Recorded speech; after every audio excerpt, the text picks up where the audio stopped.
នឹងហើយបងប្អូនទាំងអស់គ្នានិយាយទៅគឺមានការវែកញែកច្រើនតាក់ទងពីវីដេអូ teaser ដែលខ្ញុំបានបង្ហោះពីម្សិលមិញតាក់ទងពីរឿងថ្មីរបស់យើងដែលមានចំណងជើងថាកូនកំមុំខ្មោចចូលអញ្ចឹងថ្ងៃនេះគឺខ្ញុំសូមឲ្យឆ្លើយតប comment មួយចំនួនដែលបងប្អូនបាន comment អញ្ចឹងបងប្អូនខាងនេះគាត់បាននិយាយថារឿងពិតយកគ្នាមុនការផើមហើយការដូនតាកាច់មិនអញ្ចឹងទេអញ្ចឹងអ្វីដែលឯងនិយាយនេះគឺតាក់ទងជាមួយនឹងសាច់រឿងរបស់ផលិតកម្មសាស្ត្រា film គឺគាត់កំពុងតែថតរឿងថ្មីគឺរឿងគូស្នេហ៍កបុតក្បាលអញ្ចឹងបើសិនជាឯងចង់ដឹងថាតើសាច់រឿងគូស្នេហ៍កបុតក្បាលហើយនឹងរឿងកូនកំមុំខ្មោចចូលនេះវាខុសគ្នាមិនអាចជួយគ្រប់គ្រងស្នាដៃផលិតករខ្មែរយើងអញ្ចឹងណាអញ្ចឹងពេលដែលខាងគាត់ចាក់ប្រចាំងអូនអាចទៅទស្សនានៅរោងភាពយន្តទៅហើយនៅពេលដែលពួកយើងចាប់ផ្ដើមចេញរឿងកូនកំមុំខ្មោចចូលនេះអូនអាចចូលទៅទស្សនា free បាននៅលើ YouTube ដោយបងបានបញ្ជាក់ការពីវីដេអូម្សិលមិញអញ្ចឹងគឺរឿងនេះគឺផលិតឡើងតាមការនិយាយតគ្នាអញ្ចឹងសាច់រឿងទាំងស្រុងគឺវាអាចដូចឬក៏មិនដូចរឿង Wedding 93ឬក៏រឿងគូស្នេហ៍កបុតក្បាល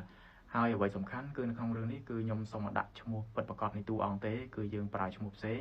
ព្រឹត្តិការណ៍ផ្សេងទីតាំងផ្សេងយ៉ាងទៅដើម្បីកុំឲ្យមានបញ្ហាដល់ក្រុមគ្រួសារអញ្ចឹងណាហើយបងសូមបញ្ជាក់មួយទៀតតាក់ទងពីរឿងកូនកំមុំខ្មោចចូលនេះគឺសាច់រឿងប្រហែលជាដូចគ្នាជាមួយនឹងរឿងគូស្នេហ៍កបុតក្បាលទេព្រោះសារតែបងឃើញក្នុង trailer រឿងដូចជាកូនកំមុំដាច់កជាមួយកូនកន្លោះកូនអីអញ្ចឹងណាតែប៉ុន្តែរឿងនេះគឺអត់មានទេគឺរឿងនេះគឺគ្រាន់តែមានបលឹងចូលសន្ធិដ្ឋកូនកំមុំក៏ប៉ុន្តែនៅក្នុងសាច់រឿងគឺបានបញ្ជាក់ឯងថាតើបលឹងគឺជាបលឹងអីគេអញ្ចឹងបើសិនជាចង់ដឹងកុំភ្លេចតាមដានរឿងកូនកំមុំខ្មោចចូលដែលចេញផ្សាយនៅពេលចូលឆ្នាំហើយដើម្បីមានភាពជឿជាក់ពេលទៅលេងសង្ក្រាន្តនៅក្នុងពិធីបុណ្យចូលឆ្នាំខ្មែរបងប្អូនអាចសាកល្បងប្រើជាមួយថ្នាំដុសធ្មេញម៉ូណូរាបានថ្នាំដុសធ្មេញម៉ូណូរាជួយឲ្យធ្មេញសភ្លឺថ្លាបែបធម្មជាតិខ្យល់ដង្ហើមស្រស់ស្រាយជាពិសេសគឺជាផលិតផលកូនខ្មែរ